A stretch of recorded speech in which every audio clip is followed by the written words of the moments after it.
manager at the Equality Network Wales, which currently houses the Wales Women's Budget Group. Before I start saying a bit more about the event, just a little bit of housekeeping. You will have already seen that the meeting is being recorded. It will be recorded up to the Q&A. If you don't want to be seen on the recording, please just switch off your camera.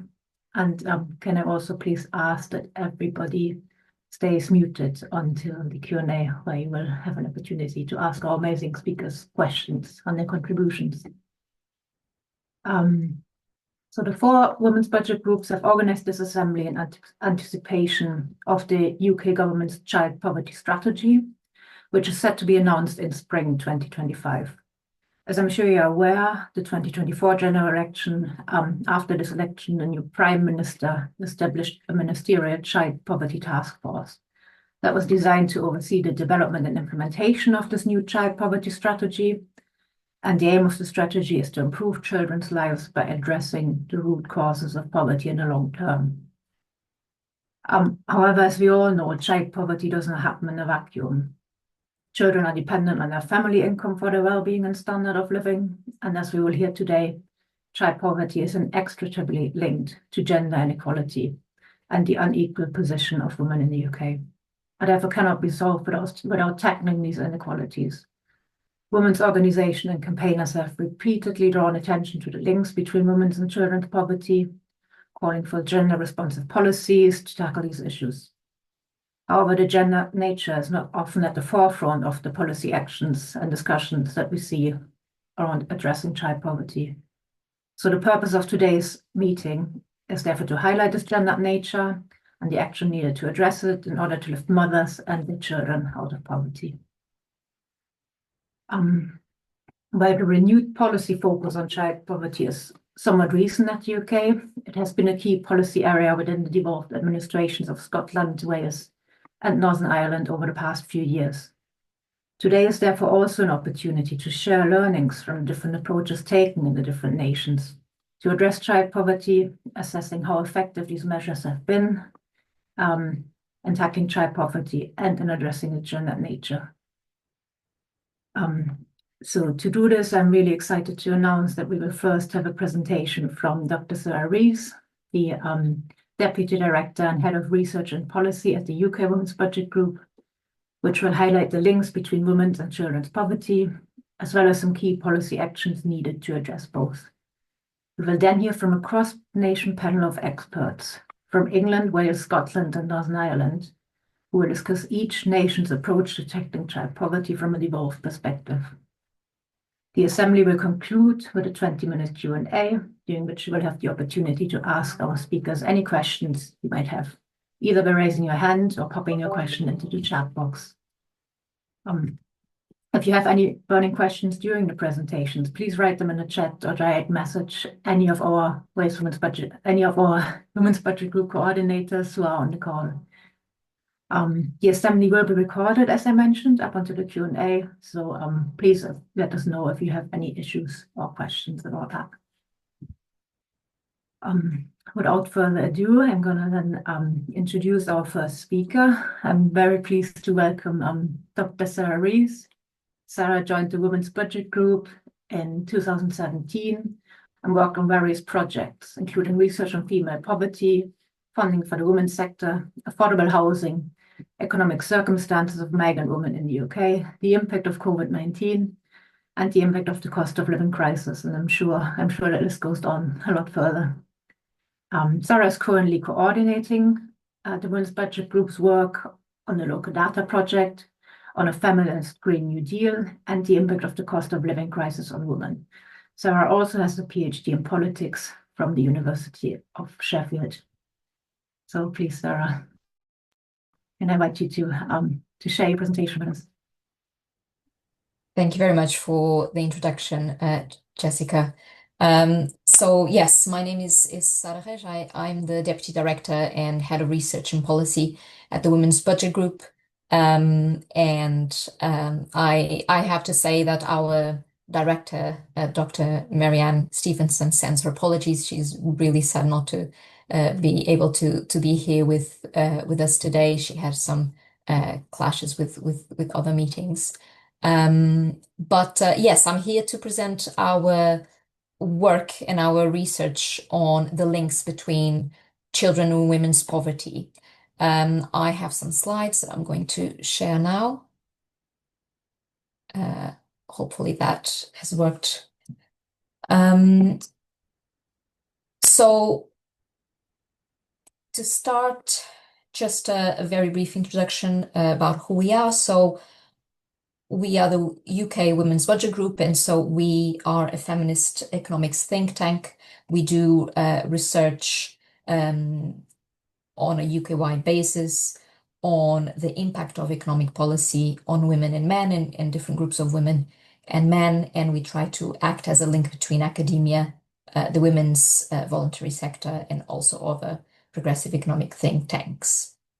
And we have done work on child poverty and the links of child poverty with women's poverty for a long time, for decades, back to when the last Labour government was in power, and they also had a very strong commitment to tackle child poverty.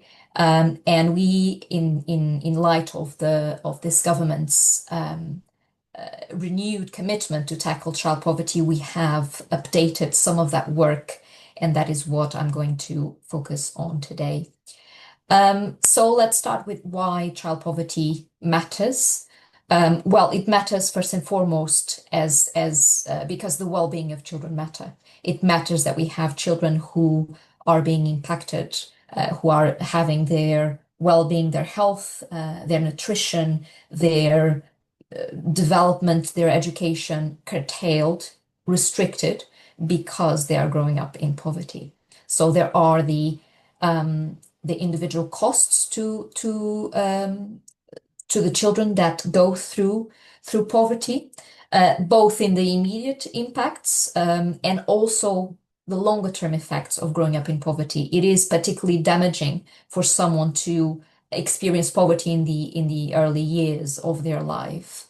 And it does have, we know that growing up in poverty, experiencing poverty in those early years has longer term impacts in terms of earnings, in terms of ill health later on in life, in terms of impacts on well-being. So that matters. And then there's also the societal costs.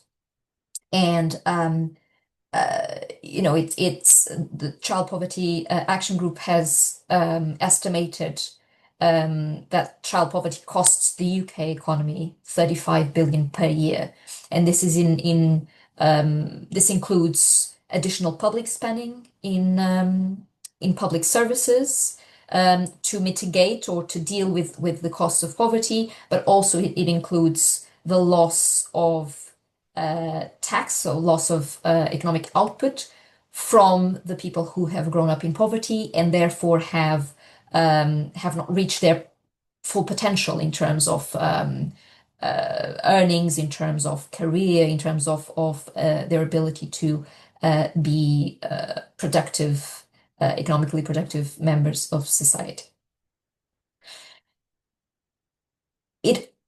Child poverty also matters because children are the age group that's most at risk of poverty. So when we look at, sorry, let me just try and move okay. When we look at the percentage of different age groups that are living in poverty, we see that children are much higher up. So nearly a third, so 31% of children are currently living in poverty. And this compares with the whole population, the total population at 21%. And then we have working age adults at 19% and pensioners at 16%. And so we have seen that the rate of children, the rate of children living in poverty has kind of fluctuated in the last 20 years. But what we can see is that policy matters. Policy makes a difference.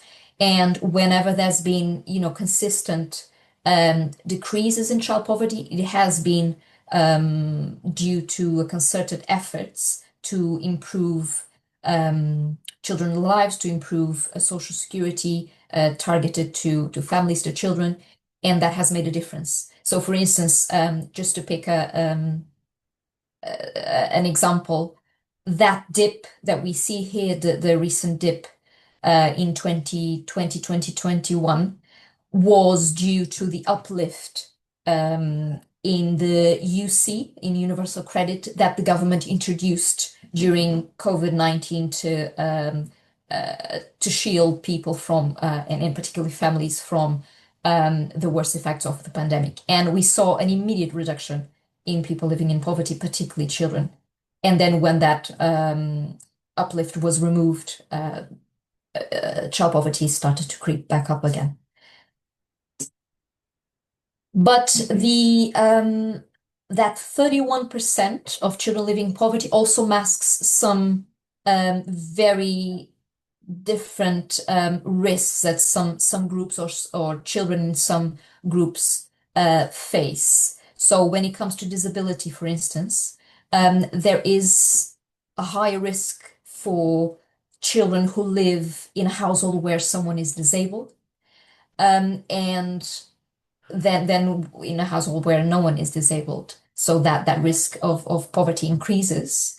But I would like to draw your attention to the two bar charts to the right, which is they basically illustrate the difference that Social Security makes to the risk of poverty. So when we look at households where someone is disabled, and that person is in receipt of disability benefits, the risk of children living in poverty in that household goes down to 26%, compared to when there is someone disabled in the household not in receipt of benefits, so that the poverty rate is 35. So this really shows that Social Security makes a difference. And I think this is really, I suppose, a cautionary tale to the government and the recent announcements in disability benefits changes and reforms. There's also a very big variation in poverty risk when we look at ethnic groups, different ethnic groups. So for children from white backgrounds, the risk of poverty is 24%, but for some ethnic groups, more than half of children are living in poverty. So particularly Pakistani, Bangladeshi ethnic groups, but also other ethnic groups, and even like Chinese, any other Asian backgrounds, Black African, Caribbean, Black British, all have half of children in these groups are living in poverty. So there is a big variation in the risk of children living in poverty based on ethnic group. The size of family is also a big kind of risk factor. So we know that large families are particularly at risk of poverty. And I think, again, this is where we see the impact of not just the fact that, it's harder for two wages to or in some cases one wage to really cover all the additional costs of more people living in one family or one household, but also because there are elements in our social security system that effectively punish larger families, like the two-child limit, the benefit cap. And so we have this really big difference. So when it comes to families of 3 or more children, nearly half of children live in poverty in those families, compared to families where there is only 1 or 2 children.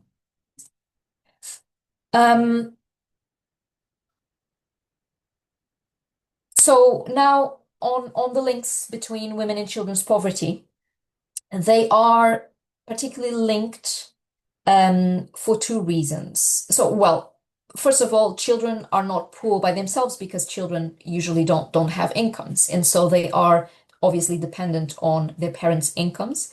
And so it's the parents' financial situation that really determines children's financial circumstances too.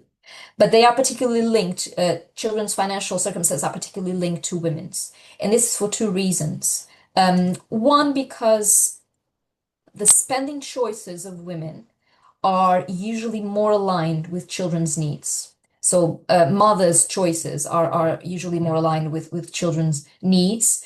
But also, we know that particularly in low-income families, women tend to act as the managers of the family budget. They are the ones that are making the decisions to try to make ends meet.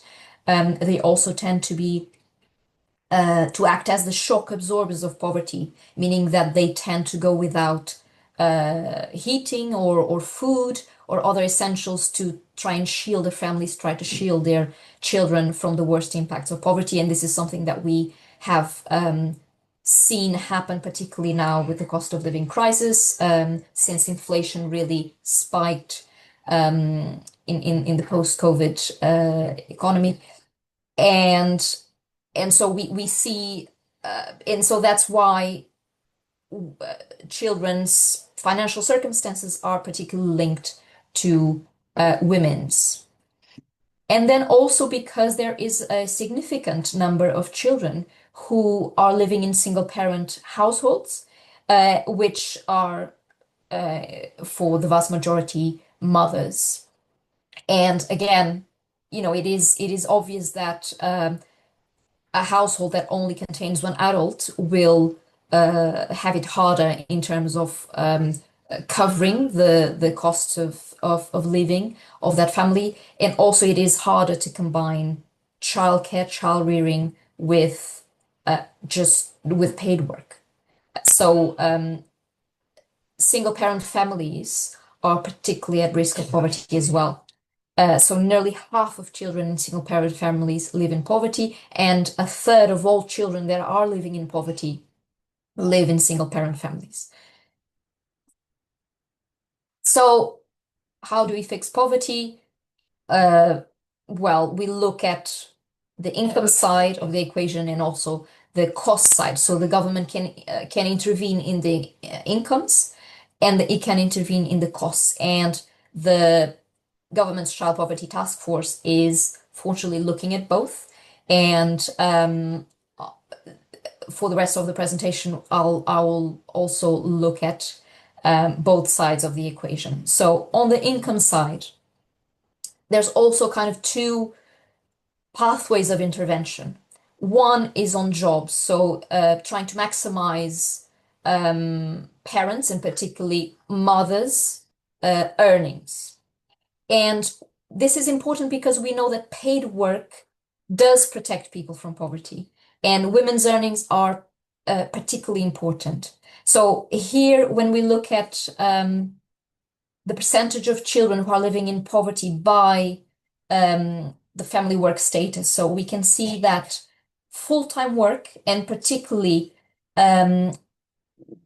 two parents in work are a very effective mechanism to protect children and families from poverty. So we see that in couples, if we have two parents working full-time, the risk of children living in poverty is just 8% compared to when there is only one parent working full-time, 41%, or when there is just one in part-time or none in work, which is really, really high, 70%.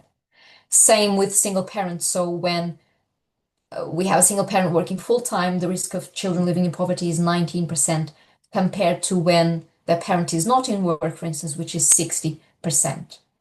So we see that, again, women's earnings are key to protect their families from poverty.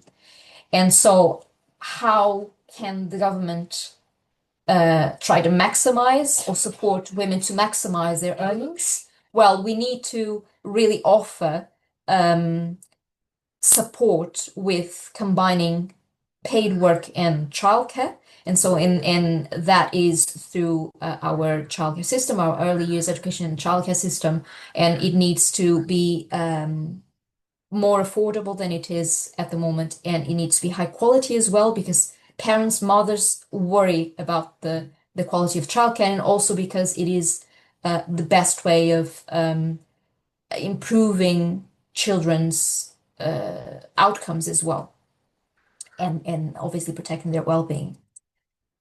There's also interventions around public transport, making public transport affordable, making sure that it links residential areas with schools and with where the jobs are, so that mothers can really do the school run and go to work and do the errands that they need to do.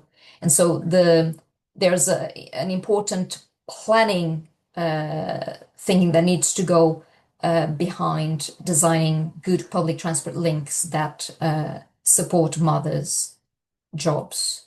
And then there's also expanding training and upskilling opportunities so that women can move careers or move up in their careers. And this includes also making sure that the childcare offers, the free hours that the government funds, are available for parents who are training and not just in paid work already. And then there's also the importance of ensuring that work is flexible. There are good jobs that are flexible, and also strong protections when it comes to working rights. And here the government is also doing some good work with the Employment Rights Bill that's currently in Parliament. Then there's the other side of the incomes sort of pathway, which is social security, because paid work is not a panacea, and paid work is not adequate for all families, for all mothers, and so in some circumstances it might not be the suitable option. And so we need to, or the government really needs to make sure that Social Security is a robust enough system that it not just alleviates poverty when people are already experiencing, but it actually prevents poverty. And so for this, we need a shift in paradigm. And the best way to make sure that the system also prevents poverty is to rely, at least in part, on universal entitlements, like child benefit used to be. It's not a universal entitlement anymore, but it's the closest that we have at the moment. And also making sure that the amounts in our social security system are adequate to ensure that they cover people's living costs. Yeah. And very importantly, we need to ensure that social security entitlements are also individual as much as possible, that they are not dependent on the presence and the behavior and the actions and the resources of a partner. This is really important because women need their own income to protect their own financial circumstances in the present and in the future, and making it easier to leave an abusive relationship, for instance, and restart their lives. So it protects individual entitlements, protect women and children's financial circumstances. There needs to be additional support with child rearing. There needs to be a recognition that child rearing yields benefits to wider society, and so the costs of child rearing should be a bit more fairly shared between individuals and society. Also, additional support with disability. So this is unfortunately the opposite direction that this government is taking. People should be supported with the additional costs of disability. And again, it should be a recognition that this makes moral and economic sense as well. And then there's a careful design of the social security system to ensure that it positively incentivizes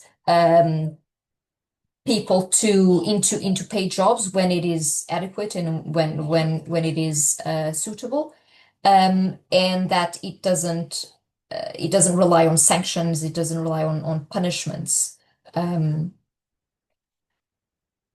On the cost side of things, so this is also where the government can intervene. So there is, I would argue, a strong moral and economic case for certain essential needs to be met through collective provision. And I think, we all, there is sort of a consensus that this is true for things like health, for things like education, schools, but this could actually be extended to other essential needs. We would argue early years education and childcare as well should be universal and free and covered by the state. Some to some extent housing as well, social housing. And so these are some of the interventions that we are arguing the government should make on the cost side of the equation. So again, investing in a universal free, high quality childcare system, also expanding free school meals and turn them into a universal service. And I think it was another think tank, I think the Resolution Foundation, if I'm not mistaken, has modeled that if the government introduced free school meals across the country in primary schools, they would lift 100,000 children out of poverty immediately. So this seems like a very cost-effective intervention as well. And then, of course, also social housing, because we know that housing costs are a really big cost for families.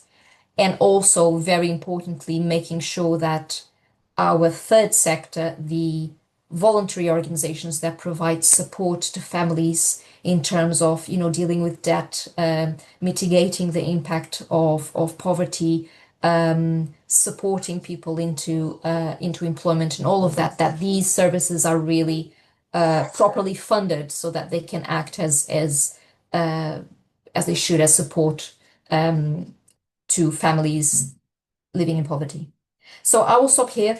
You can find the whole report in our website, and I'm looking forward to the wider discussion. Thank you. Thank you so much, Sarah. Thank you. That was a really thought-provoking and striking presentation on how children's poverty is inextricably linked to the economic situation of women. I think just 2 points that really stood out to me was one, the need for affordable, high-quality childcare, because I think that is one example where we very often see a dynamic being set up where it's almost, getting parents into work versus having provisions that are high quality for the child, and that they're not the same. And I think there's an argument to be made that in reality, these interests are very much aligned and they're not just tearing into different directions as it's presented sometimes. And I think it'd be interesting to hear about the different approaches taken in different developed nations around that. And I think the other really important point that stood out to me was the need for individual entitlements around Social Security, because I think that is a mistake that we see being made over and over again. And it's such an important point. I've wrote more that I think I would like to discuss on the presentation, but without further ado, now I will hand over to our cross-nation panel, which I'm sure will have a lot of interesting things to say on how these things are reflected at the different devolved nations.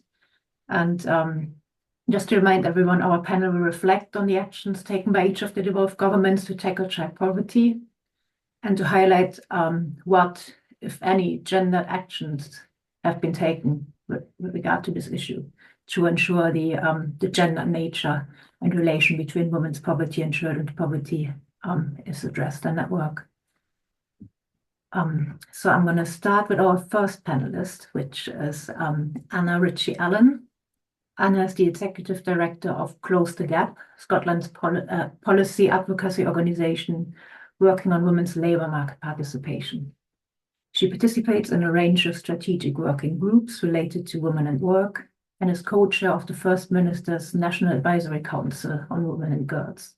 She has significant governance experience as a trustee in the third sector, and her background is in research, labour rights, and violence against women. Welcome, Anna. Thank you very much. Thanks very much for the invitation to be here this morning. I'm really pleased to participate. I will just share my screen.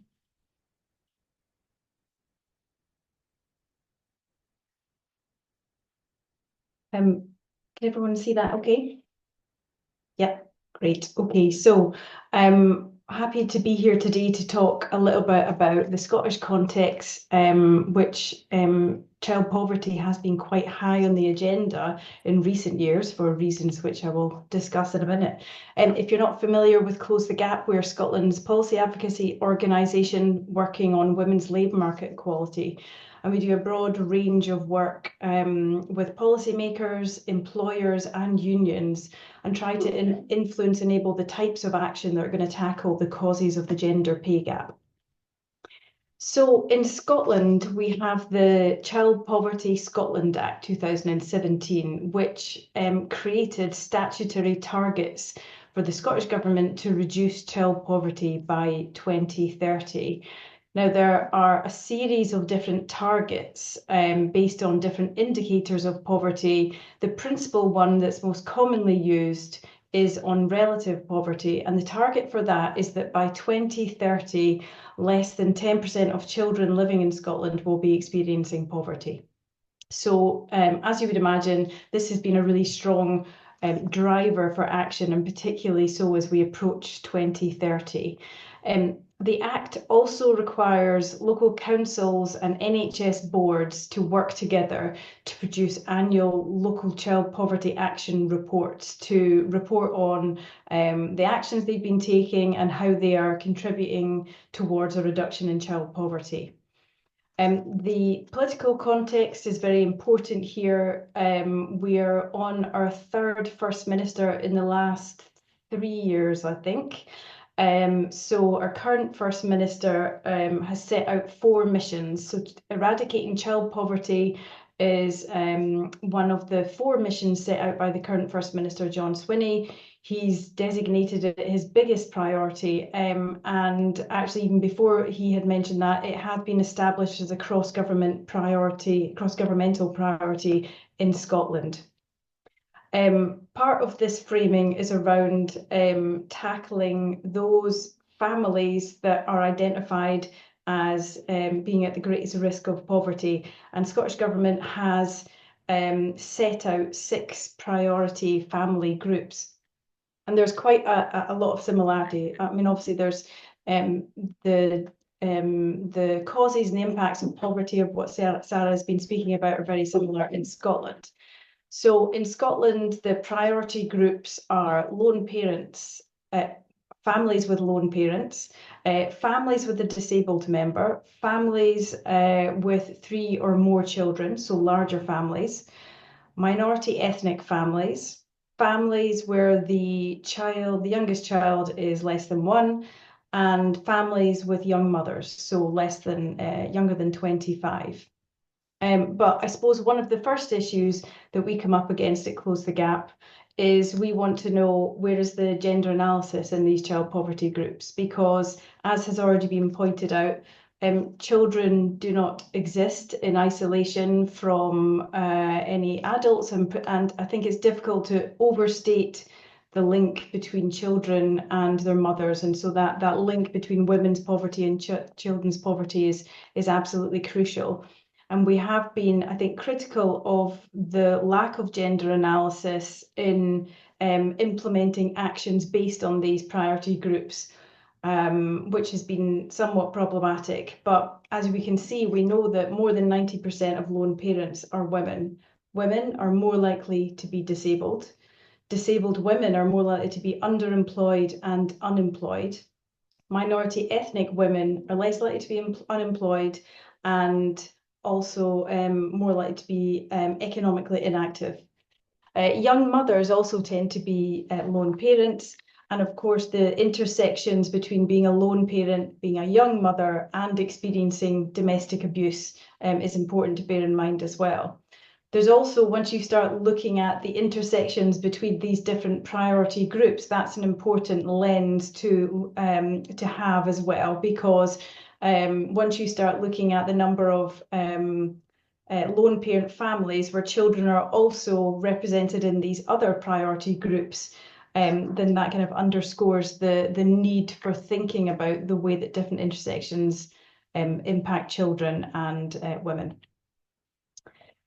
So where are we in terms of child poverty in Scotland? So in I suppose broadly we would say there's been a reduction, but not enough to meet the interim target. So the most recent data showed that 22% of children in Scotland are living in poverty, and that's a decrease from 26% in the previous set of figures. The interim target, which was just as you can see, it was missed. It was 18%. And based on current forecasting and modelling, that was anticipated. But also, without concerted action, the forecasting and modelling that's been done by other third sector organisations and also by Scottish Government, that the current level of activity will be insufficient to meet the target of 10%. This 22% is, of course, lower than the UK figure, and if Scottish Government would hear, they would say that. So that is something that we find a little bit frustrating when the UK figures are higher and it's used as a benchmark in Scotland, because we sometimes think that's an unfair comparator. So 22% is still obviously far too high. So what's been happening? So since the Act was introduced, there has been 2 delivery plans, and there is a third in development just now.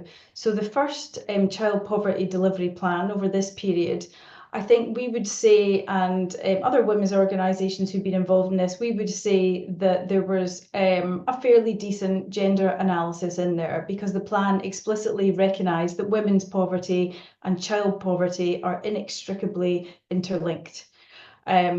We also saw a focus on women's labour market equality. So it was quite clear on the action that needs to happen to tackle women's low pay in, for example, hospitality and tourism, and action to tackle the gender pay gap, and more flexible working was needed.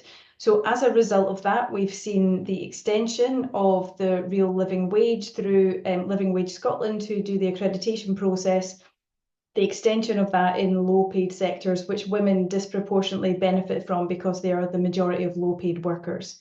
We had a gender pay gap action plan, which was published in 2019, which was pretty good. It had covered a really broad range of areas, not just thinking about the workplace, but thinking about other policy levers such as economy policy, procurement, employability. So not just focused on what needs to change within workplaces themselves. Now, unfortunately and very frustratingly, that plan was subsumed into a Fair Work Action Plan, which by its nature is much narrowly focused. And we've seen that at Close the Gap as a significant regression on progress on the gender pay gap. As I mentioned, the Fair Work Action Plan, another key driver for tackling low pay is through Scottish Government's flagship Fair Work policy, which has a number of different factors or a number of different priorities within it, including the real living wage, tackling the gender pay gap, although I would say that perhaps that's not been as an effective mechanism, and using procurement and conditionality to lever practice in those areas. So the current child poverty delivery plan, which we're just reaching the end of, we saw as a bit of a step backwards in terms of analysis. We saw it as a regression. There is an acknowledgement that women face disadvantage in the labour market with challenges on entering and sustaining employment, lower pay, more precarious work and discriminatory hiring and firing practices. However, that bit of analysis does not read through to the actions, because there's no actions explicitly designed to address gendered barriers. There's no action on the undervaluation of women's work, nothing on making available gender-sensitive upskilling and reskilling support. And there's an over-reliance on existing programmes that are poorly gendered. No One Left Behind, which is Scotland's employability programme and policy.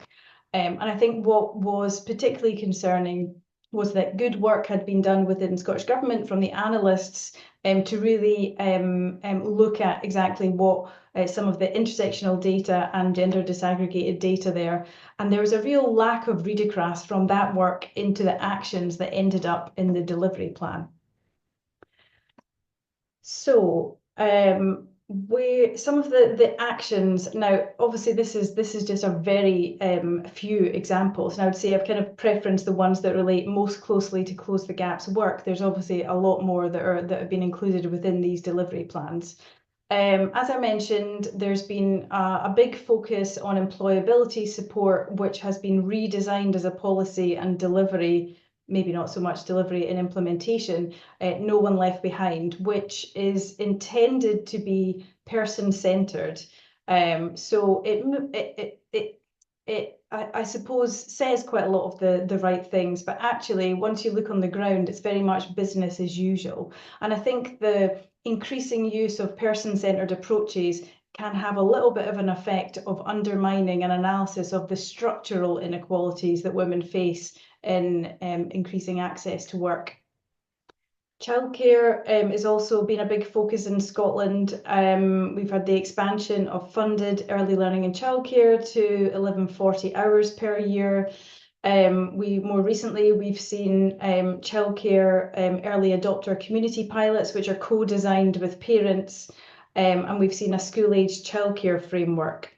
This is all positive, this is all good, but ultimately it's not enough. So Close the Gap had published a vision for a childcare system that works for women, jointly with One Parent Family Scotland, which was endorsed by, I think, 25 organisations, including Scottish Women's Budget Group, which set out the principles that we need to see. And I think we're some distance from getting there. Now, we recognise that, for example, you're not going to get to 50 hours of funded early learning and childcare and school-aged childcare in the next couple of years. So that's one of our principles. But what we need to see is a pathway. How do we get there? So that is where we're pushing Scottish Government just now. The other thing, as I'd mentioned, through Scottish Government's Fair Work policy that's been implemented, is that they required all public sector grant recipients to pay at least the real living wage through their Fair Work First initiative. So again, women disproportionately benefiting from that. And finally, because this tends to be one of, I suppose, the most visible actions around child poverty, is the Scottish Child Payment.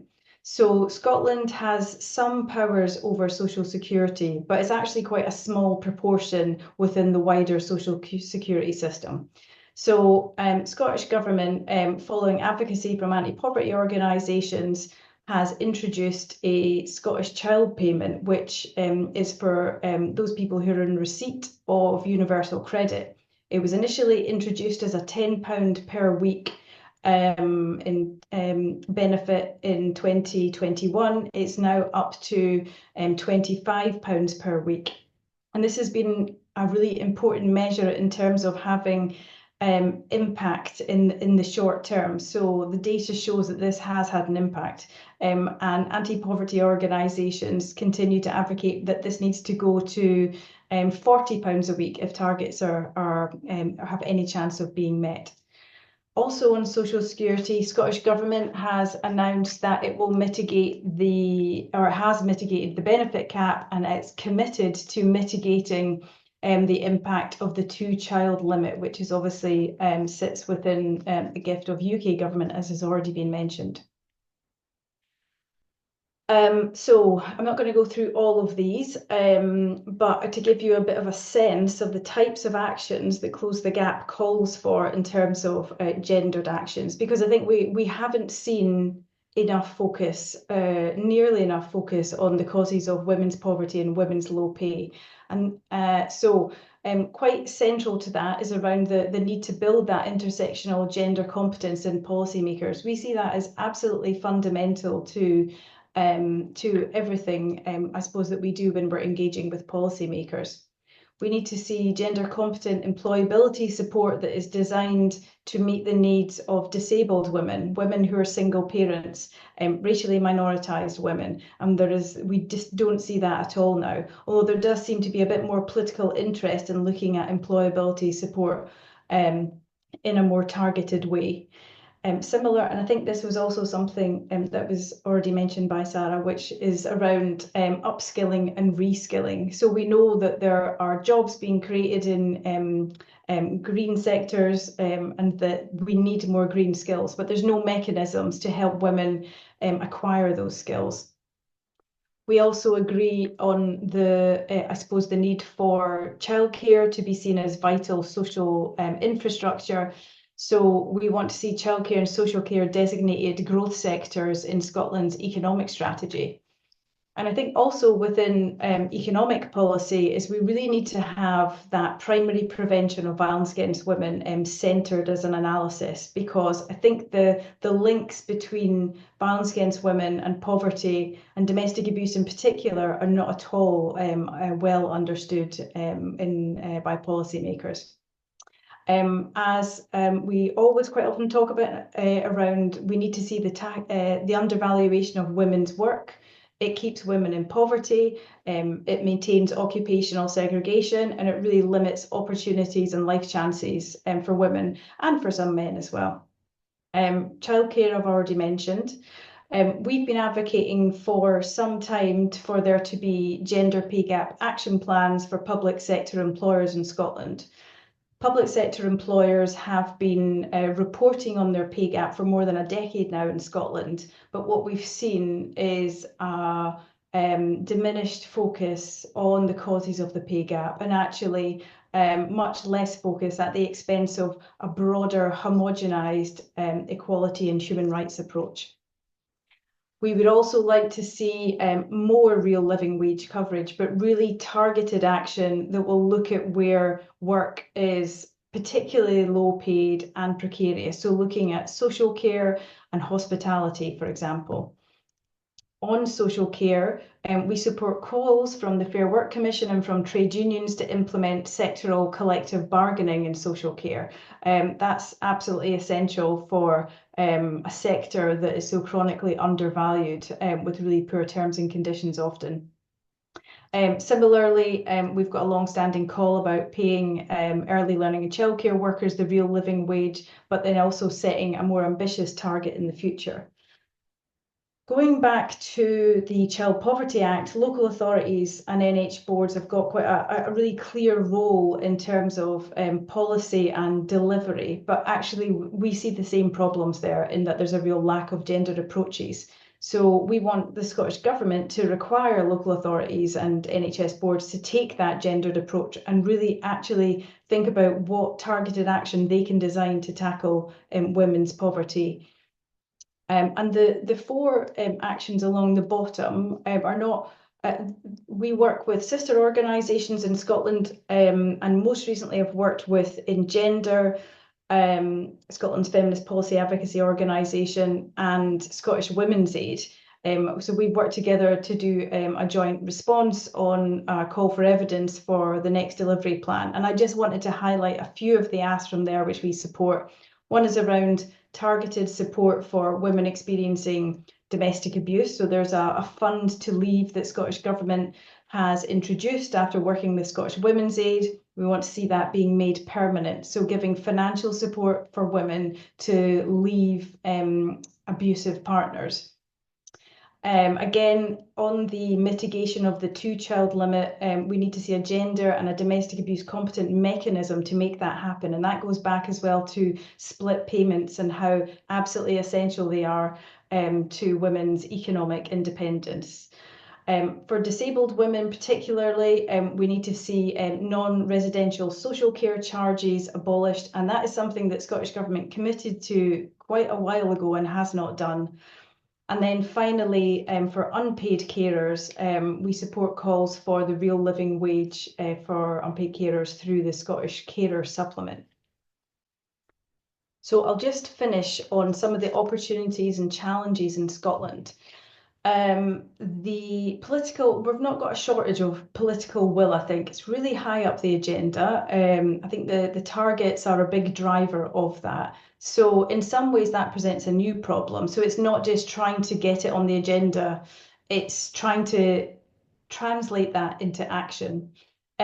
We've got good engagement with Scottish Government officials. I think they've been receptive to criticism by women's organisations and strong advocacy, including through the National Advisory Council on Women and Girls, about the need for a much stronger gender analysis, and in particular to apply a sort of intersectional analysis to this as well. So there's good engagement in the consultation processes and in participation in working groups and so on. But it's also what that leads to. What are the outcomes of that? And I suppose it's having that in place where there's still that need to build intersectional gender competence.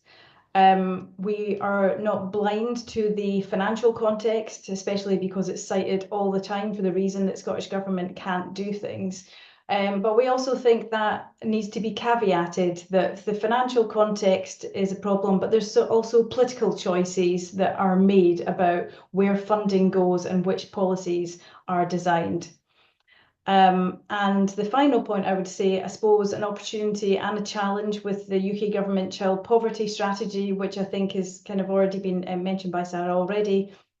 So many of the levers, I suppose, in terms of social security, in terms of employment, sit with the UK government. And I think that we've been quite concerned about some of the announcements that have been made by UK government, which seem to undermine any ambitions on child poverty, but particularly around the cuts to disability benefits. So that's really concerning, but we do see this as an opportunity as well. So I will finish there. Thank you. Thank you so much, Anna. That was really, really interesting to hear about the situation in Scotland, and especially the detailed and I think quite thoughtful list of recommendations that you've shared with us. I'm sure people in the audience will have loads of questions already on Anna's as well as Sarah's presentation, but I ask you to hold on to them for now while I move us on to our next panelist, which is Dr. Victoria Winkler. So Victoria has been the director of the Bevan Foundation since 2002, establishing it as Wales' most influential think tank.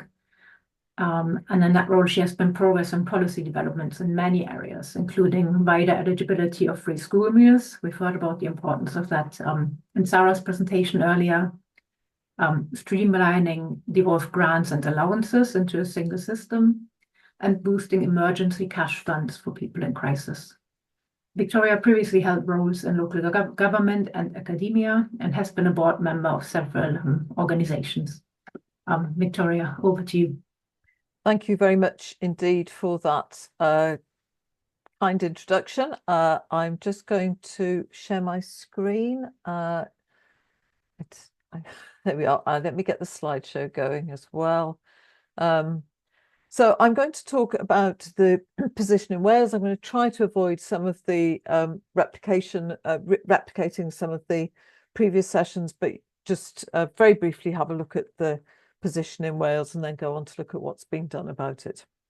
So as Jessica said, we're Wales's most influential think tank. We develop insights, we develop solutions, and we have achieved some real change on the ground.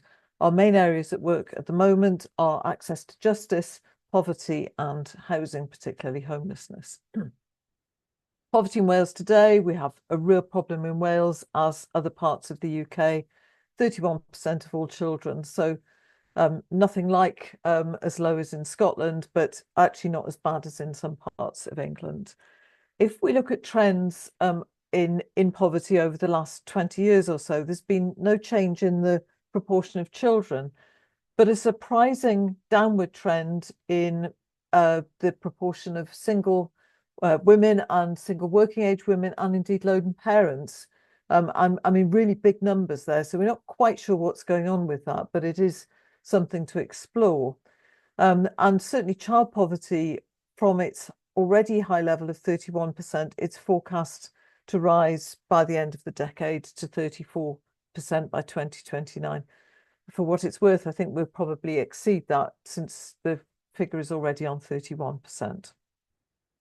And as Sarah outlined at the beginning, the likelihood of being in poverty depends on your characteristics, particularly the age of the youngest child in the family. About 57%, so nearly 6 out of 10 children in poverty in Wales live in households where there's a 0 to 4-year-old. It also varies with ethnicity and disability. It depends on who you live with. If you're a single adult, you're more likely to be in poverty than a couple. And it also depends on how many children you have. And as again, Sarah said, having 2 or more, 3 children makes you much more likely to be in poverty than if you have 1 or 2. It depends on how much work is done in your household. And the big impact is having 2 earners in a couple household. Having 1 earner and 1 non-working adult really doesn't make much difference to your risk of poverty. And your housing costs also make a difference as well. So a not dissimilar pattern to other parts of the UK. The Welsh Government has chosen to take a distinctive approach. In the fairly early years of devolution, there was one of the first bits of legislation introduced in 2010, which was called the Children and Families Measure. And what that legislation did was put a duty on the Welsh Government and on other public bodies to contribute to the eradication of child poverty. And to do that, they were required to prepare a strategy and to report on progress every 3 years. One of the things that we've learnt from that is that preparing a strategy does absolutely nothing if that strategy is not very good. And similarly, reporting on progress, it's a bit like marking your own homework. And if you haven't achieved what you said you were going to do in your strategy, it doesn't really make a lot of difference. The latest child poverty strategy was published in 2004, and the progress report on what's a kind of cross-strategy period, so the last strategy and the current one, is being prepared for publication at some point in this year. The Welsh Government has actually taken some positive action, and I think they actually don't toot their trumpet very much in terms of what they've done to try to eradicate child poverty. So we do now have universal free school meals in all primary schools. The rollout was completed quite quickly and was achieved last September. So for all children in primary schools, including children with no recourse to public funds, they can get a free meal. We also have something called the School Essentials Grant for children with low incomes, and that gives £125 at the start of the school year for low-income families, and an additional amount for children entering year 7 because of additional costs of school uniform and equipment. There's a quite complex rollout of childcare provision. The provision for 3 to 4-year-olds is split into 2. There is 10 hours of early learning available for all children for 39 weeks of the year. And for parents who are working or in training and certain sorts of education, there's also a further 20 hours a week for 39 weeks of the year, and then another 9 weeks of 30 hours a week. So if you're in work, you do have that childcare offer, and that's unfortunately not available to non-working parents or people who don't meet the work definition of working. For example, they don't work enough hours. We're in the process of a rollout of provision for 2 to 3-year-olds, and that will offer 12.5 hours a week for 39 weeks of the year. That 12.5 hours a week ought to be spread over 5 days. So it's basically 2.5 hours a day. That is clearly not enough for any almost all working parents, working mothers, and so there are very complicated arrangements with providers topping up with paid for care. And there's nothing for under twos.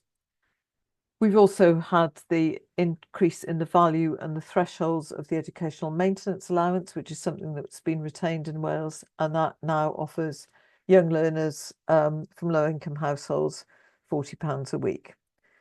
So there has been quite substantial steps taken to address child poverty, although not much in terms of gender. But the Welsh Government could do much, much better in the view of many third sector organisations. The last draft of the child poverty strategy was really heavily criticised for multiple reasons. People felt it lacked ambition, it didn't have targets, there's certainly no gender analysis.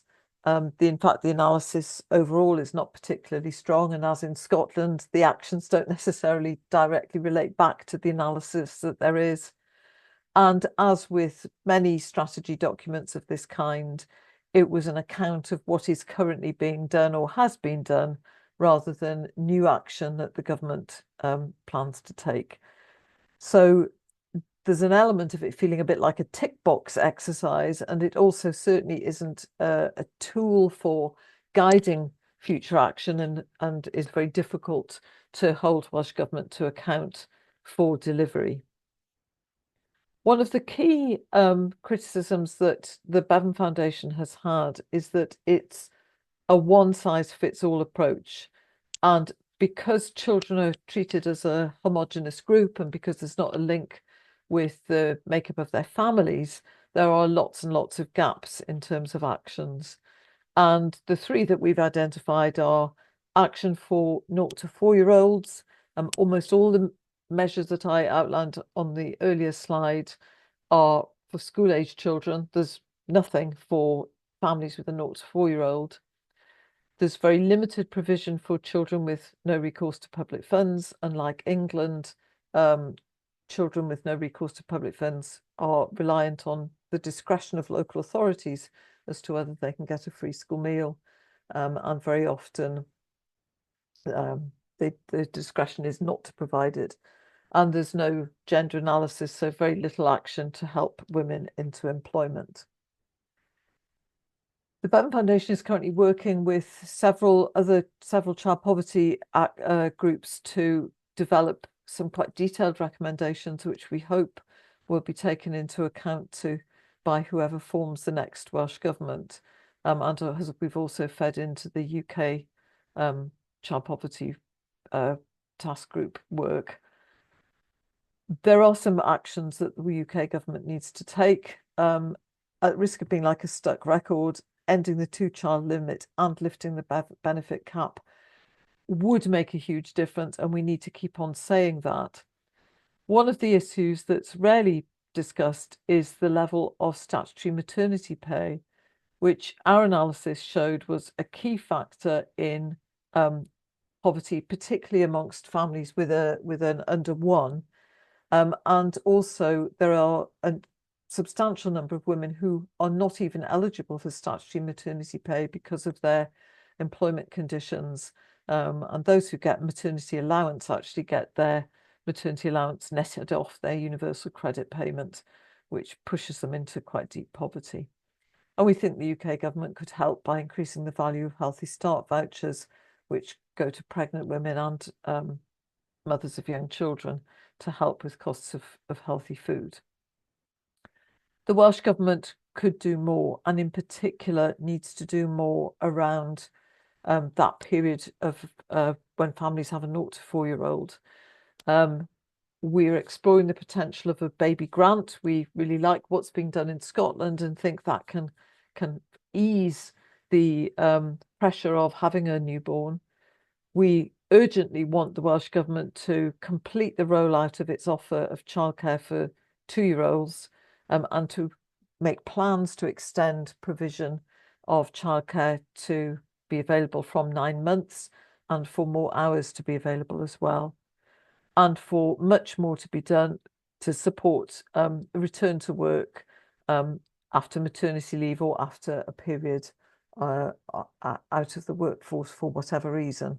The employability initiatives that have been on offer have mostly wound up. They were mostly EU funded and have now gone. And then the second area is, if we cannot have universal free school meals in all secondary schools, at the very least, they should be extended to families on universal credit. There are a number of opportunities, but also barriers to taking this agenda forward. As in Scotland, the Welsh Government has limited powers. It has even more limited powers than the Scottish Government. It has none over social security.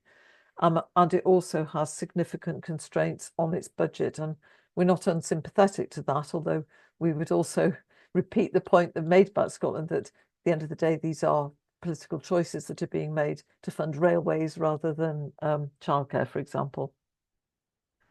We've looked at the Scottish approach of having priority groups, which we initially thought was quite interesting, but in discussion with some other child poverty groups and gender groups, there's a real risk of stigma. Some of the groups that are identified in Scotland, such as lone parents or young mothers, there's a concern that having those as a priority, it suggests that there's all people in that category experience poverty. And there are also other groups that might have high risks of poverty, high risks of harm, risk getting marginalised and sidelined. So we're still exploring that. There's potential because it means you address the particular circumstances of those groups, but there are also risks. And the other thing that's come up from our work so far is the importance of transitions. I should have put on there on the slide and missed it, sorry, but the point of childbirth where the woman becomes a mother and sees a massive transition in her employment status, and often a significant drop in income. The second one is around when a child moves from primary to secondary school and actually loses eligibility for some of the help that is currently on offer, and yet often has increased costs. On leaving secondary education, there's significant drop-off again in support with the range of options available for further learning or work, not necessarily meeting people's needs. And last, much better rehearsed are transitions when children and young people leave care. And in all of this, the position of women tends to be overlooked and marginalised, if there is any consideration of children and families, it's primarily about both parents. So that's a very quick whiz through the position in Wales. I hope it's useful and I look forward to the discussion. Thank you, Victoria. I think that was a very useful and clear overview of the situation in Wales, including the probably most concise presentation of the complex network of childcare support that we have here that I've seen so far. So well done on that. I'm going to hand over to our next speaker, which is Becca Bohr from Northern Ireland. So Becca is the development coordinator at the Northern Ireland Anti-Poverty Network. She sits on the working group of the Cliff Edge Coalition, convenes the Child Poverty Alliance, and represents the Northern Ireland Anti-Poverty Network at the Equality Coalition. Becca, welcome, and over to you. Thank you very much, and thanks for having me. I'm just going to share my screen. Let's see if that can work. And start with from the current slide. Gonna work. There we go. Oops. All right. Hopefully that's very big and that works. Thank you so much for having me, and I feel quite honored to be speaking alongside with such experts. So just want to have a moment to sort of look at, obviously, women and children's poverty in Northern Ireland. But I also wanted to say that I feel a little bit like here we're swimming against the tide in terms of the things that we want to see and I'm going to paint a little bit of a bleak picture, and I'm excited for the discussion and conversation because I think we need a little bit of raised expectations, hope, and a real demand for political will here in Northern Ireland, but also across the UK right now. And so I am quite excited for this discussion. So just to say about NIAPAN is that we are going to the next slide. There we go. We are a membership organization, and we really want to raise a collective voice to address poverty through political action and policy change, and that we're really wanting to empower communities and influence the government through community education, lobbying, and campaigning. And one of the key things we're trying to do is change narratives. But I think it's important to start all conversations with the lived experience of people experiencing poverty themselves. And so this here is a quote from actually Siobhan Harding, who I think is on this call today, of the Women's Support Network, did a huge amount of research on the cost of living crisis and the impact of women and their experiences. And this is a quote that I think speaks volumes to what women and families and households and children are experiencing. The extras are all gone now. Going out is a luxury. We're hardly able to do it in the first place. And even the special occasion treats are gone now, like for birthdays. There's no spare income. And NIAPAN also has a lived experience advisory panel. And one of the women who participates, who has 2 children, but also works within the community and voluntary sector on a low wage herself, was commenting on the program for government and saying, we're talking about childcare and housing and mental health, but we really can't do anything about without doing something about poverty. Of course, our mental health is suffering. Look at how things are. Everything is a struggle. And I think this speaks to the feeling, sort of the bleak feeling, the feeling of hopelessness and anxiety that so many people are feeling across the board. So what does poverty look like? So 18% of the population in the North are living in relative poverty, 24% of children, and within some of the major drivers. So we have nearly 50,000 applicants on our housing waiting list for social housing. 35,000 of them are in housing stress, and we have 5,000 children living in temporary accommodation. Keep in mind that the population of Northern Ireland is 1.9 million. It's small. We have persistent deprivation. Just recently, there was a Queen's University research that looked at the 2021 census data and found that Northern Ireland has the highest level of the most deprived areas at 25%. We also have the highest level across the UK of self-reported health deprivation. 28% of our areas have poor health. And 2 of our local authorities, the Derry and Strabane District Council area and North Belfast, have the worst deprivation within the United Kingdom. And so that persistent deprivation, those areas also, we see deprivation, we see high rates of child poverty in those areas, and we also see them sort of overlaid geographically with places that were impacted most by the Troubles in terms of a lot of violence as well. And so, not to repeat what has already been said, because I think the picture across the UK and Northern Ireland is similar. But here, if we just look at the lone parents, who's in poverty, you can see that lone parents with children are really experiencing the brunt of family types of living in poverty. So you can see that here, and the purple bar is before housing costs, and the blue bar is after housing costs. So you can see obviously the difference there. In households with more children, 3 or more children, we're seeing 36% of children living in relative poverty. In the household with 3 or more, we have 36% of children here. And then the last slide sort of about what does the household look like with children living in poverty. And if you look at the percentage of individuals in relative poverty by housing type, so obviously social rented social housing, we have 37% before housing costs and 41% after housing costs. But if you look within the private rental sector, you see a massive jump of individuals living in poverty before housing costs to after housing costs. And the housing shortage, the reality of not building social housing, people private renting, and then the rents basically skyrocketing after COVID and after the cost of living crisis, and they're continuing to on an upward trend as we anticipate rising levels of poverty after housing costs within the next time we get more data around the impact around that.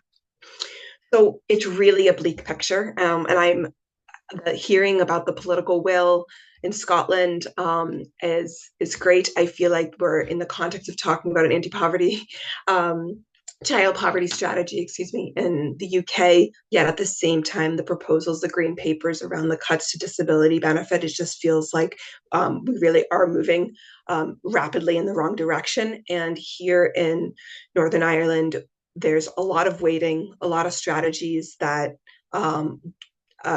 either haven't been delivered, or the strategies that have been are quite are ineffective and quite depressing in terms of the lack of ambition and the lack of effectiveness. So in terms of an anti-poverty strategy, so we were promised an anti-poverty strategy out of the Good Friday Agreement in 1998. It was made a legal statutory duty in 2007 through the St. Andrews Agreement. There was a judicial review taken by CAJ, in 2015, and the judge ruled against the government that actually they were in breach of their legal duty to have an anti-poverty strategy based on objective need. Still waiting. There've been a few governments down and back up again. And this past year, at the end of 2024, CAJ took another judicial review against the government. And just the beginning of this year, the court found once again that the government was in breach of its legal duty to enact a anti-poverty strategy based on objective need. We are still waiting. We haven't seen it yet. Supposedly it is in the making and it is with the executive, but we have not seen what it will look like at this point. There was a child poverty strategy from 2016 to 2022, and during the lifespan of that strategy, child poverty increased. So it was an abject failure. And the Audit Office review last year, and then the Public Accounts Committee recommendations that followed that Audit Office review were scathing. They concluded that an action plan needs to contain clearly identified indicators and targets aimed at quantifying and reducing poverty, including measures of persistent poverty and the poverty gap. So the fact that the child poverty strategy didn't include those, I think, is quite telling. They also concluded that any child poverty strategy or anti-poverty strategy needs ring-fenced funding and needs to have an ethos of invest in order to save. There needs to be upfront investment. You can't just hope that there will be a reduction in poverty without any investment. And then the cost of child poverty, the Audit Office estimated here in Northern Ireland, it's costing Stormont between 825 and £1 billion per year.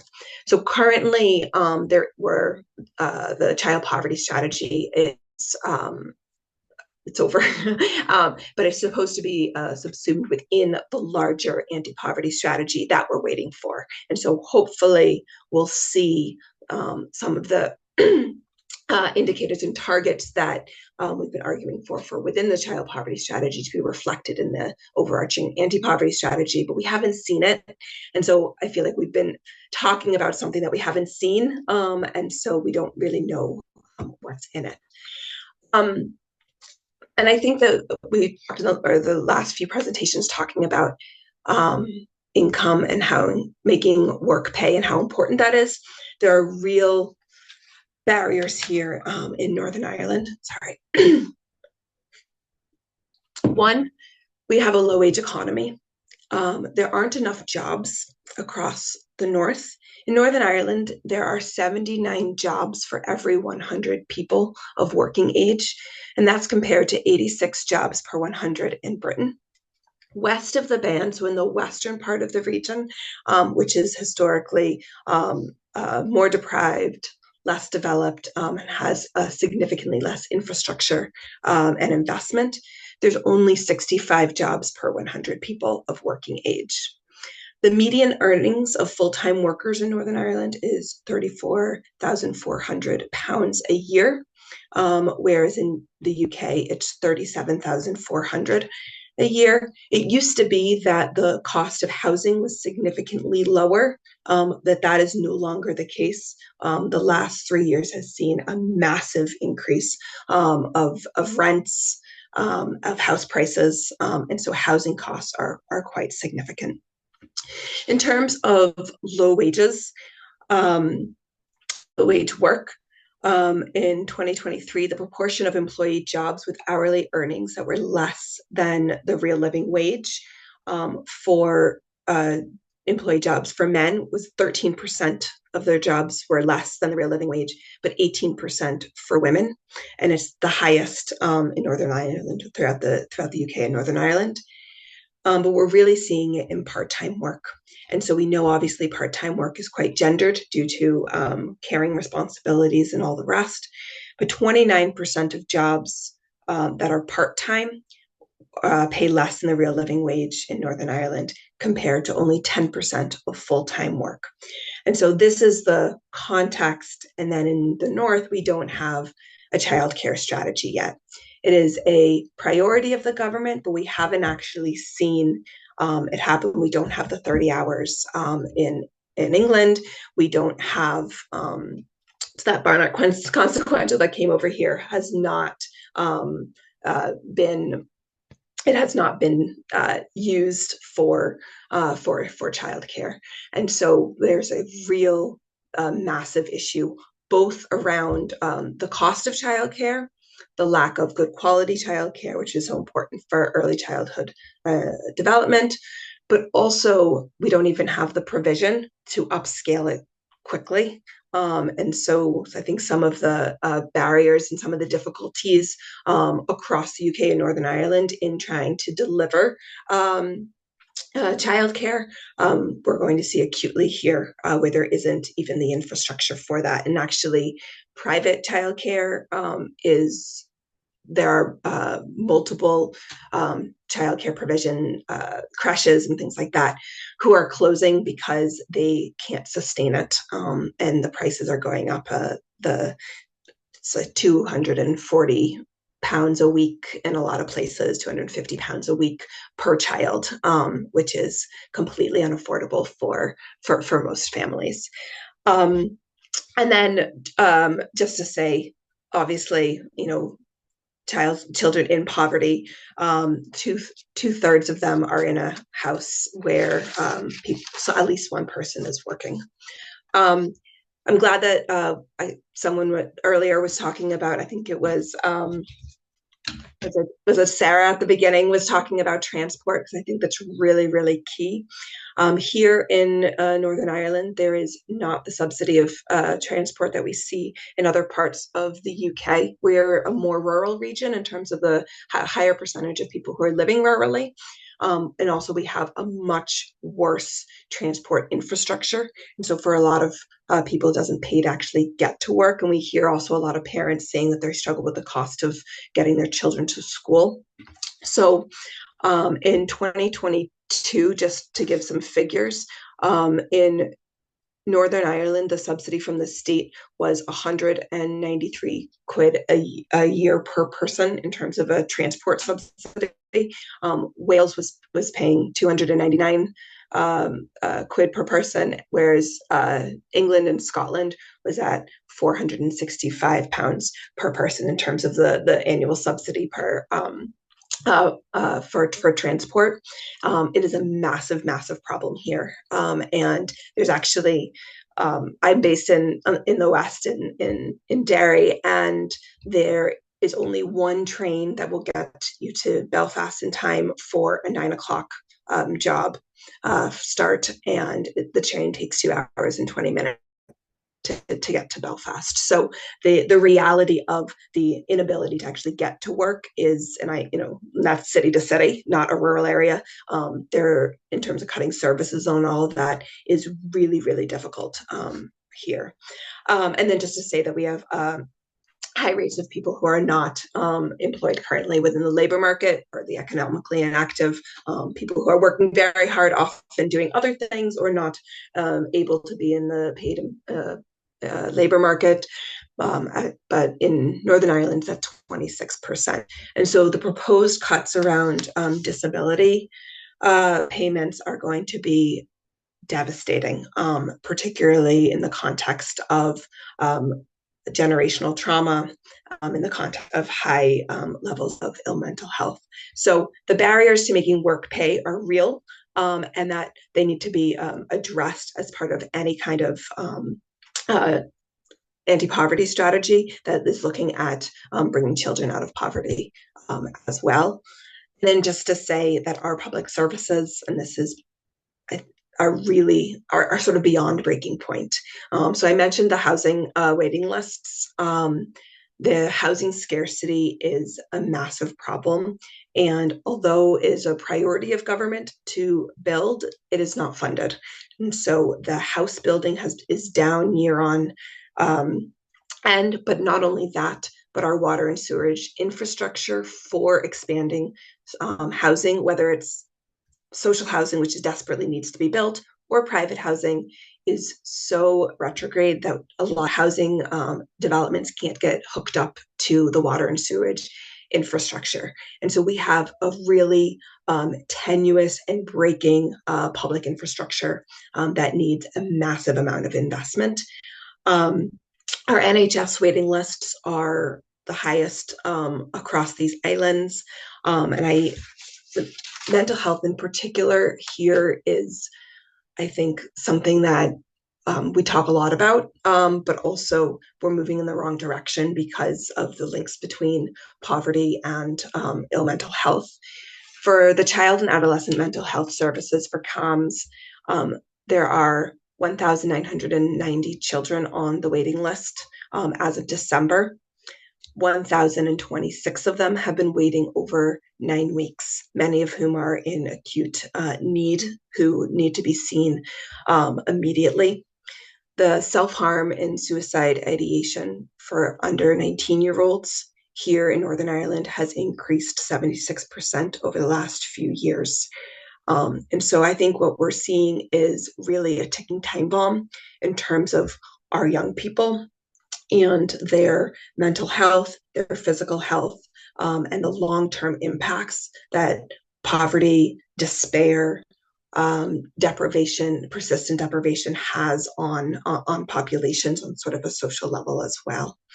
I mentioned already disability and chronic illness. I think with the green paper, there is a huge amount of anxiety around what's going to happen. What will it look like in a devolved setting? There's a lot of unknowns, but I would say that there's a lot of despair. In terms of education, we don't have any universal free school meal provision anywhere across Northern Ireland. There has been consultation this past year on that, as well as on uniform costs. So it's good that it's being talked about, but there has been not one proposal about what to do with it. And the cost of the school day is astronomical for families, from uniforms to transport to fees. Don't want to end with such a bleak picture because I feel like there really is a lack of political will. There's a lack of uniformity in terms of the government saying, here's what we're going to work on. The fact that we're waiting and waiting and waiting for even sight of a strategy around seeing what the priorities are. The program for government, which was it took a year from government to be back up again last year for the program of government to be released, and it was sort of released with a whimper, I would say, although the headline priorities are good.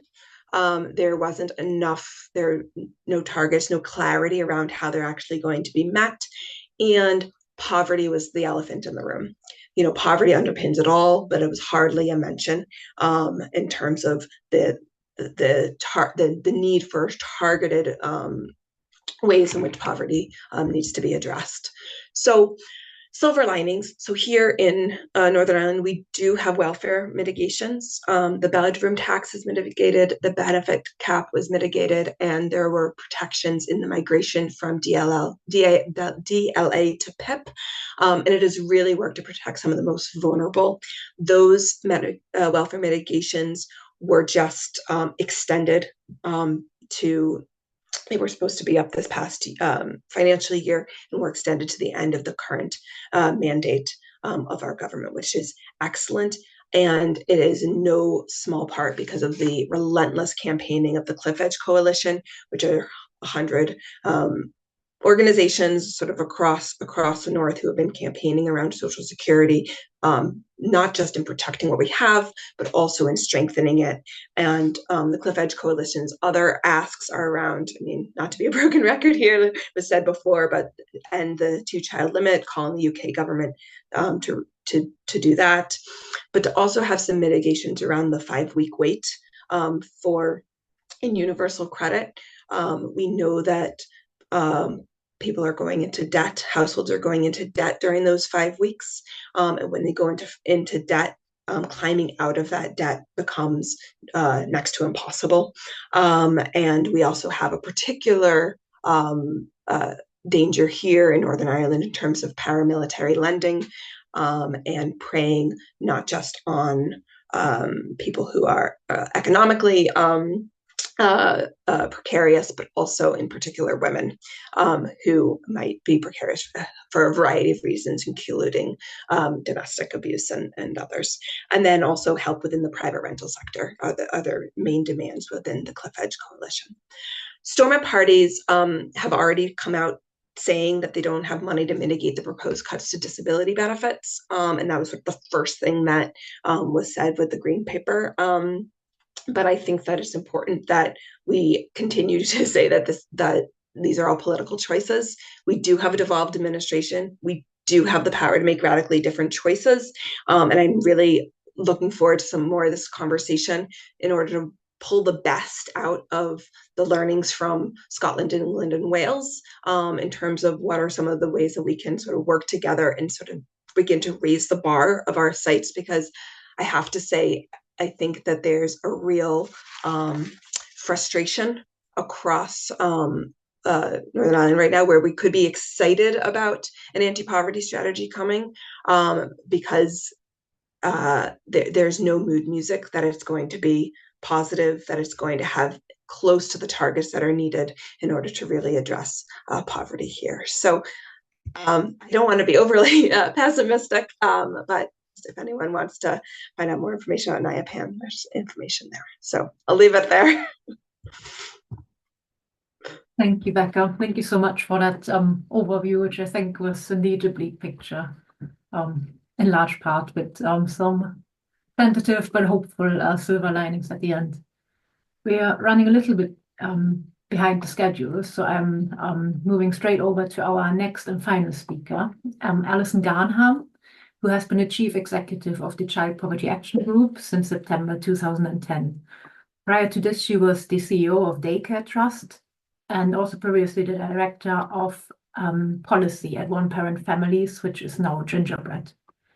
In her early career, she worked for women's organizations and local voluntary sector organizations, and then for nearly 10 years as a welfare rights advisor in Citizens Advice Bureau. She previously held roles in academia, was a long-standing member of the Social Security Advisory Committee and is a fellow of the Academy of Social Sciences. Welcome, Alison.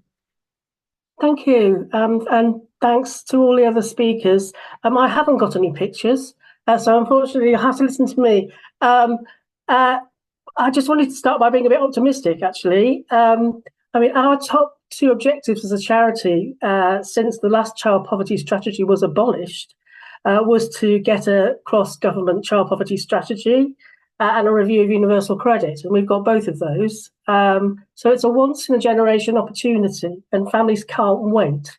The ultimate test will be children lifted out of poverty and at scale by the end of this Parliament. But the good news is we know that child poverty absolutely responds to policy. And the good news is we've done this before in the UK, so we know what to do. The last child poverty strategy resulted in over 1 million children being lifted out of poverty by the government's own measure through increases in tax credits and child benefit, as well as policies targeted at families with children. We had the first ever Childcare Act, the free early years education entitlement, promise of extended schools, which never happened because government changed. The new deals, we had the New Deal for Lone Parents, which doubled lone parents' chances of getting a job. National minimum wage was new.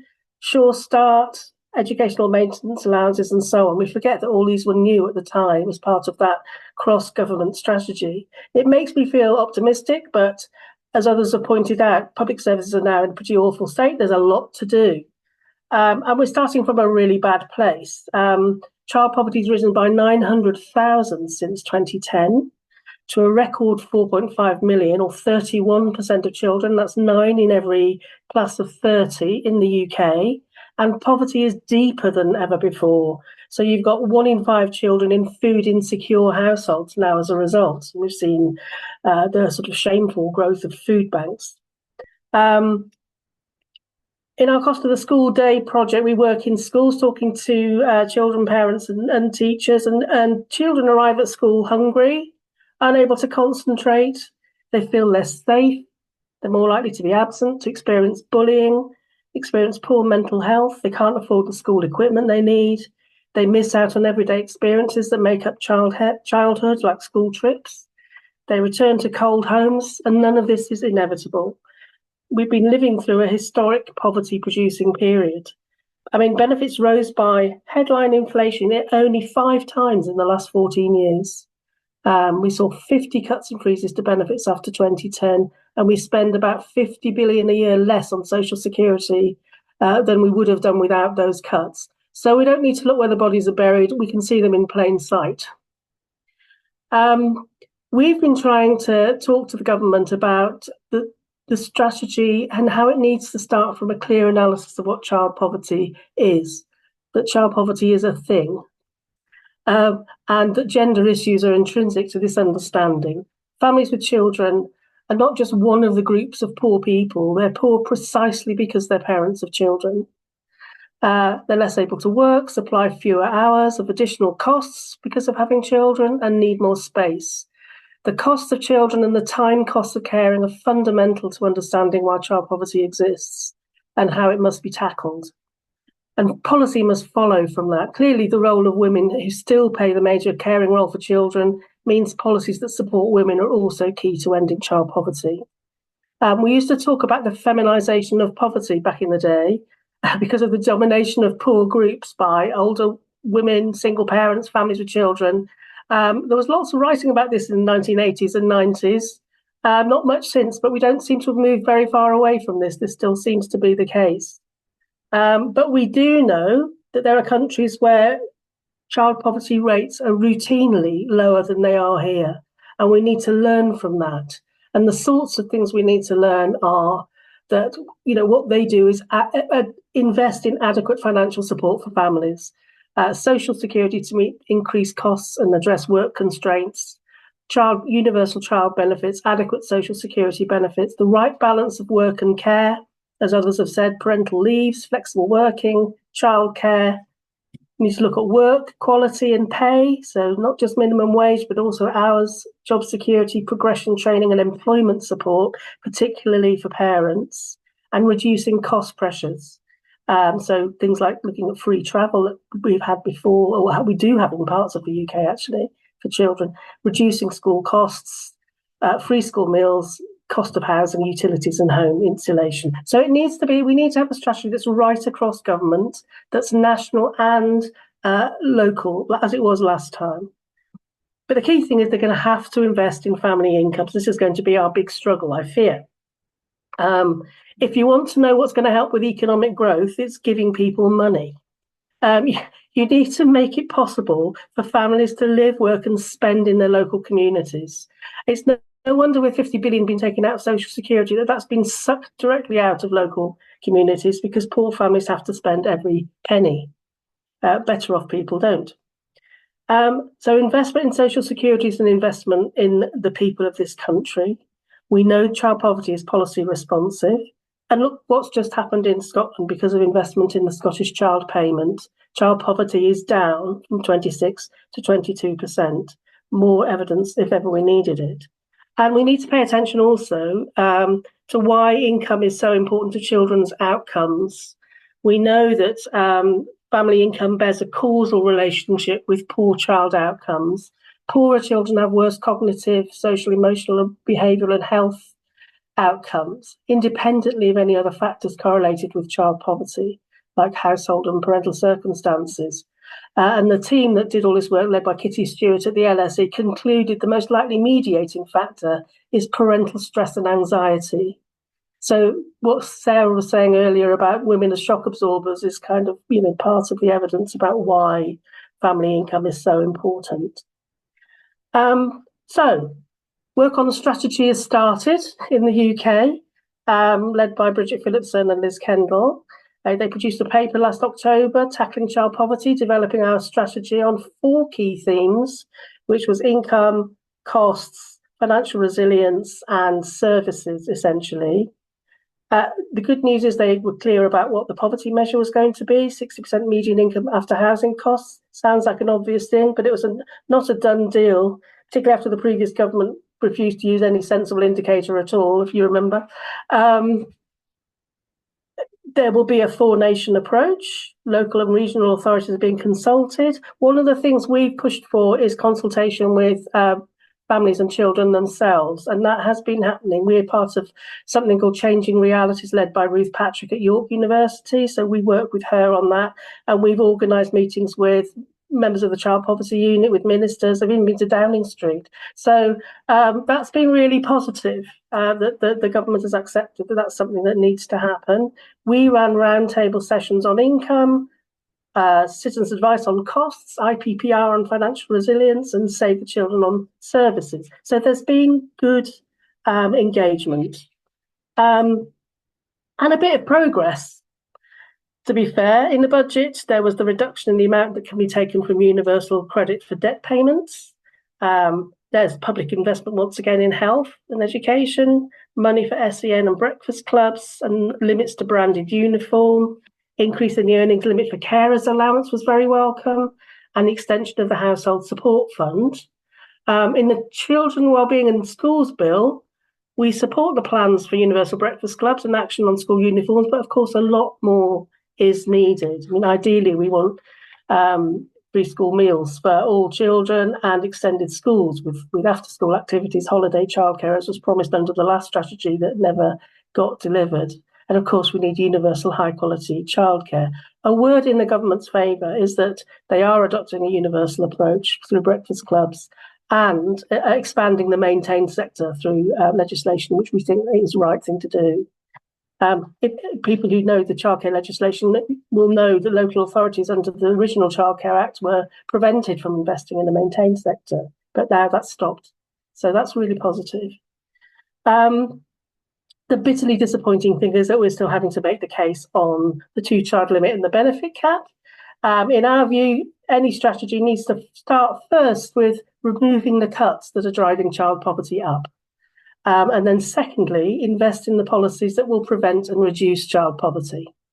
And then thirdly, imagine a society with no child poverty and develop a strategy to eliminate it. The first of these is, of course, getting rid of the 2-child limit and the benefit cap. They're the biggest drivers of rising child poverty today, and Labour will leave this Parliament with child poverty higher than before they came into office if they don't get rid of them.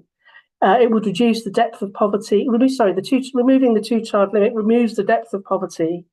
I beg your pardon. Benefit cap. Start again. Removing the benefit cap reduces the depth of poverty for 122,000 households and 300,000 children, and costs only 300 million a year, 0.1% of social security spending. Abolishing the two-child limit lifts 350,000 children out of poverty and stops 150,000 more being drawn into it. 20,000 more children have been pulled into poverty since Labour came into power. That's 109 children a day. And of course, two-child limit and benefit cap have a very strong gendered impact. It also discriminates against racialised minorities. And in terms of investment in social security, our first step would be restoring child benefit. It's lost 20% of its value since 2010. And to restore that would add £20 a week and pull 600,000 children out of poverty. It's expensive at 12 billion, but definitely the direction we need to go in. And we need to extend free school meals to all school-aged children. When talking about costs, it's important to remind the government that the cost of child poverty has also risen to nearly 40 billion. So sort of a similar investment in children and families is money well spent. It would bring similarly large growth to the economy, as well as preventing the direct harm that's happening to children. Just a point I wanted to make about sort of other policies like universal credit. And I spoke to the Women's Budget Group a few years ago and described universal credit as discrimination by design. I think that's probably still the case. The things that I was concerned about were the principle of paying to one partner. It's kind of based on a male wage earner model. And the previous government was relaxed about just getting one person into work. And there's no work allowance for second earners. And as Sarah pointed out earlier, it's single earner households that have very high rates of child poverty, single parents and single earner households. If no one works in a couple, the child poverty rate is 68%. But if one works full time and the other doesn't, it falls to 41%. But if there are 1.5 workers, it drops to 16 or 8% if they're both in full-time work. Not quite so effective for single parents, where part-time work reduces child poverty to 56%. But I think this is something single parents will tell you. Full-time work has a much bigger impact, bringing child poverty down to 19%. We don't have adequate data actually on work and Black and minoritized women and child poverty because the sample sizes are too small in the HBI. And this is one of the things we've been pressing the government to do in the strategy, is to kind of fix these sample issues so that we can drill down into those. On the benefit cap, it's almost a policy directly targeted at women. 85% of capped households include children. 69% of capped households are single parents. And of those, 57% has a child under 5, 26% has a child under 2. So that means over 80% of families capped are single parents. I mean, you couldn't think of a worse group to target cuts on. And the two-child limit, of course, I mean, in our view, simply stated, it's immoral. It counts some children as being worth less than others. It interferes with the most personal and precious decisions people make about life, fertility, and family size, forces couples to think twice about whether to get together or stay together, and causes women to have abortions they don't want. And that's without even mentioning the rape clause. There are so many reasons for getting rid of the two-child limit. There's also still in universal credit a lack of flexibility around working hours for single parents and high rates of sanctioning. There's a lower rate of benefit for single parents under 25. Childcare costs are still difficult to claim. And individual entitlements for women to contributory benefits have been made obscure by universal credit and much more difficult to claim, reduced to only 1 year's entitlement. And the latest disability benefit reforms, there's a risk that might make that even worse with this new 6-month contributory benefit. It's potentially extraordinarily positive and a real opportunity, but if it goes badly, then it could make that situation worse. But of course, not everyone can work, as Sarah pointed out. I won't repeat what she'd said, but 44% of families with children in poverty has a disabled member. And so there's 1 million children living in households that receive carers allowance. 60% of them in couples, 40% of them with lone parents. And if they don't get a disability benefit, the poverty rate is higher. So we fear that disability benefit changes are going to be really kind of serious in terms of child poverty. The estimate is that it will increase child poverty by 50,000, but we suspect it's a lot bigger than that because those calculations assume that certain other policies don't go ahead.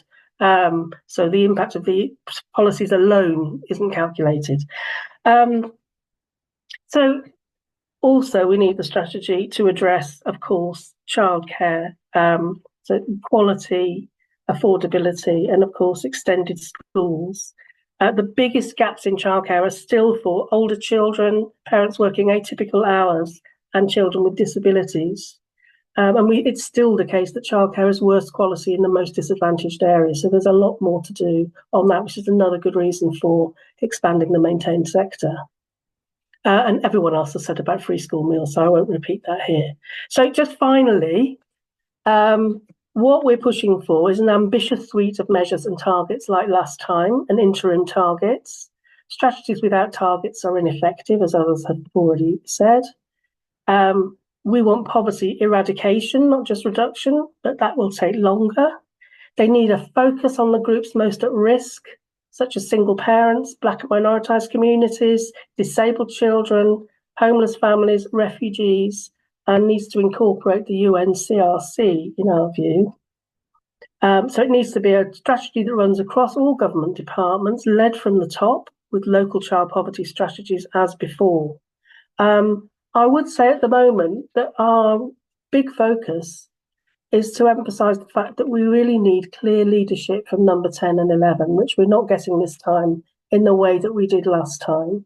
We need that in order to get the funds and action committed across government. And we need a tight focus on policies that will reduce child poverty. Otherwise, you could end up with a strategy that becomes the vehicle for any policy that concerns children, but doesn't actually reduce child poverty. So we need regular reporting and scrutiny.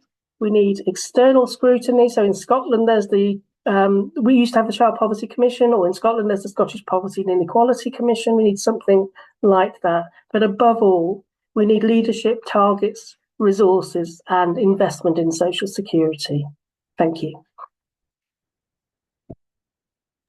Thank you, Alison, and thank you for ending on a slightly more positive note, but also, I think, a clear call to action on all the different areas where more needs to happen.